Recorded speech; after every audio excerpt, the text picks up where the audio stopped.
दोस्तों, क्या अभी प्रयागराज के महाकुंभ में स्नान करने के लिए आ रहे हैं तो आपके मन में ये सवाल जरूर चल रहा होगा कि पैदल कितना चलना पड़ेगा। इस वीडियो में हम बात करेंगे यदि आप जोशी रेलवे स्टेशन पर उतर रहे हैं या फिर आप देश दुनिया के किसी भी क्षेत्र से आ रहे हैं बाई ट्रेन, और यदि आपकी ट्रेन जोशी रेलवे स्टेशन पर उतर रही है तो आपके लिए कुंभ मेले में जाने के लिए कितना पैदल चलना पड़ेगा और गंगा घाट पर या संगम पर पहुंचने के लिए कितना पैदल चलना पड़ेगा।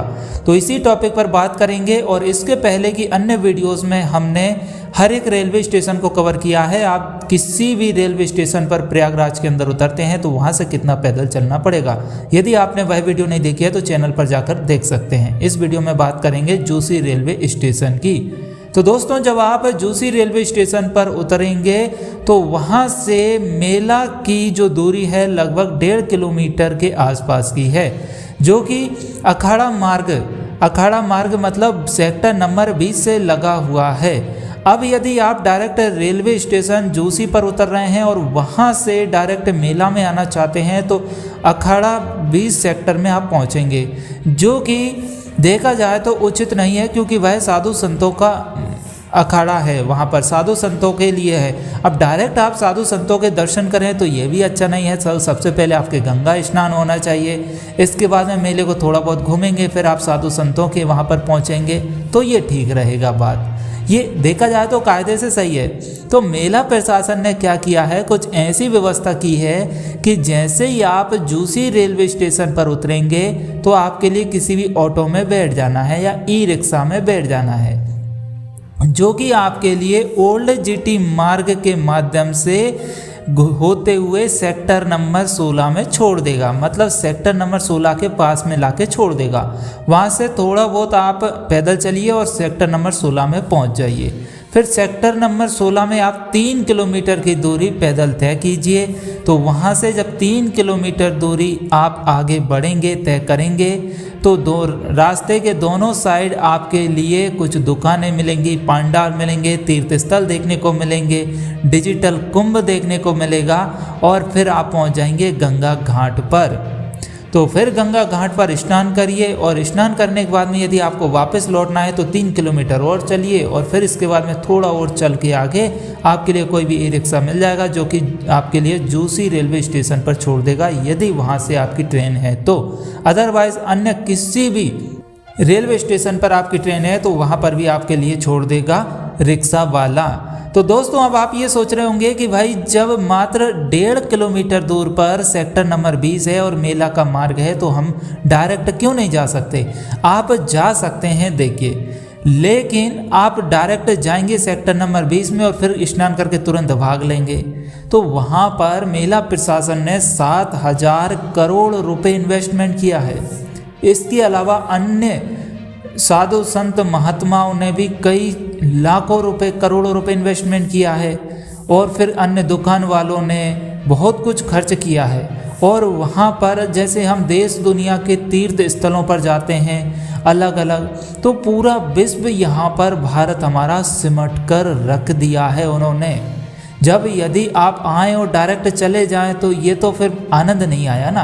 आपने हजारों रुपए खर्च किए और सिर्फ आपके मन में ये है कि भाई 144 साल बाद महाकुंभ पड़ रहा है तो गंगा स्नान जरूर होना चाहिए। आप तुरंत ट्रेन से उतरे और जाकर तुरंत आप गंगा घाट पर पहुँचे और स्नान करके तुरंत ट्रेन में बैठे और घर आ गए और फिर बोलो कि हम गंगा स्नान कर आए, तो इसमें मज़ा नहीं आया। जब आप मेला में जा रहे हैं तो वहाँ के कलाकृतियाँ, चित्रकलाएँ तो देखिए। तो इसीलिए आपको सेक्टर नंबर 16 में छोड़ा गया है।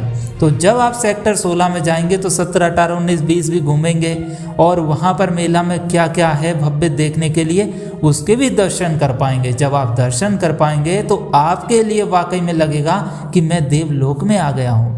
जब आपको ऐसा लगने लगे कि हम देवलोक में आ गए हैं और फिर आप गंगा स्नान करें तो वाकई में आपके लिए आत्मसंतुष्टि होगी, और ऐसा लगेगा कि भाई अब तो मैं तर गया और मैं मोक्ष को प्राप्त कर पाऊंगा।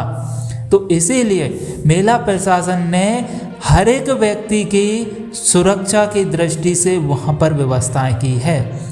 मेला के अंदर कोई भी व्यक्ति किसी भी रास्ते से आ जाए उसका आनंद ले पाएगा ही ले पाएगा। फिर चाहे आप भले ही एक दिन भर के लिए मेला के अंदर रुकें या एक रात के लिए रुकें, जब आप गंगा घाट पर पहुंचेंगे तो 2-3 किलोमीटर तो नॉर्मल आपको चलना ही होगा। और आप सोच रहे होंगे कि भाई 3 किलोमीटर कैसे पैदल चलेंगे, तो 3 किलोमीटर कोई ज़्यादा नहीं होगा जब आप मेला में पहुंच जाएंगे। तो फिलहाल में यदि आपसे बोला जाए कि घर से आपको 3 किलोमीटर दूर चलना है तो आप नहीं चल पाएंगे, क्योंकि आपको बहुत ही बोरियत लगेगी और चलने की नहीं बनेगी।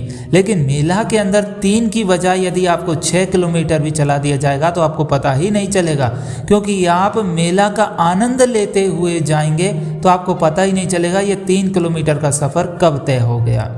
तो इस प्रकार ये जूसी रेलवे स्टेशन पर उतरने वालों के लिए व्यवस्था की गई है।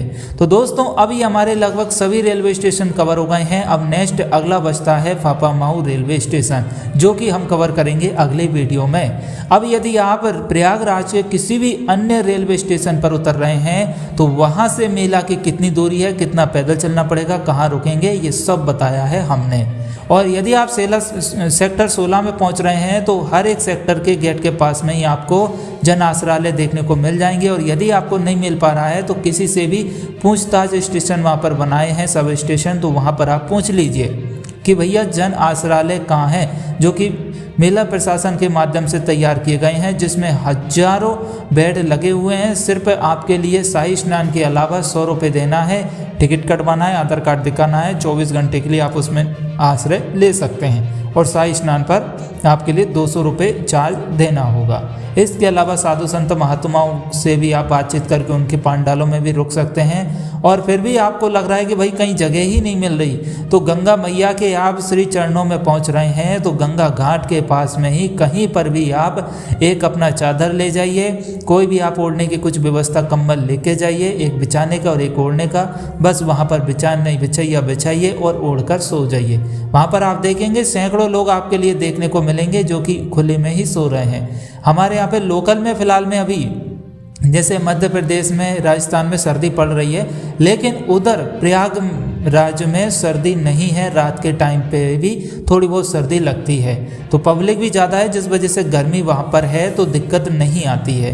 बस एडजस्ट करना होगा आपके लिए कि आप किस प्रकार एडजस्ट कर पा रहे हैं। इसके अलावा आप होटल लेना चाहें होटल भी ले सकते हैं। तो भाई जिसको जैसी सुविधा लगे उसके अनुसार वह ले सकता है। और मेला के अंदर थोड़ा बहुत तो आपके लिए कष्ट उठाना पड़ सकता है। आपके माध्यम से मैं आपकी सोच के हिसाब से बता रहा हूँ, वैसे मेला प्रशासन ने इतनी ज़बरदस्त व्यवस्था की है, कहीं से कहीं तक आपके लिए दिक्कत नहीं आने वाली है। बस जो मौनी अमावस्या का जो स्नान है, मुख्य स्नान है, इस पर 8-9 करोड़ पब्लिक पहुँचने की संभावना है। तो यदि आप दिव्यांगत लोगों को साथ में लेकर आ रहे हैं या बच्चों के साथ में आ रहे हैं तो आपके लिए थोड़ा भीड़ में चलने के लिए परेशानी हो सकती है। और जो आपका 3 किलोमीटर 5 किलोमीटर का सफ़र है वो हो सकता है कि 15 या 20 किलोमीटर का सफ़र भी बन जाए, क्योंकि वहाँ पर लोकल के जो साधन रहेंगे रेलवे स्टेशन और मेला के आसपास के वो बंद कर दिए जाएंगे। सभी सड़कें जो है वह फुल रहेगी जनता जनार्दन से। तो आपको अपनी सुविधा और व्यवस्था के अनुसार आना है। उम्मीद है दोस्तों वीडियो में दी गई जानकारी पसंद आई होगी और आप इस जानकारी से पूर्णतः संतुष्ट हुए होंगे। ऐसी ही जानकारी के लिए हमारे चैनल को सब्सक्राइब कीजिएगा और कुंभ इस आध्यात्मिक सफ़र के लिए आप अन्य जानकारी के लिए हमें फॉलो सब्सक्राइब कर सकते हैं और इस वीडियो को ज़्यादा से ज़्यादा शेयर करें। चलिए मिलते हैं अगली वीडियो में, तब तक के लिए अपना ख्याल रखें। जय गंगा मैया।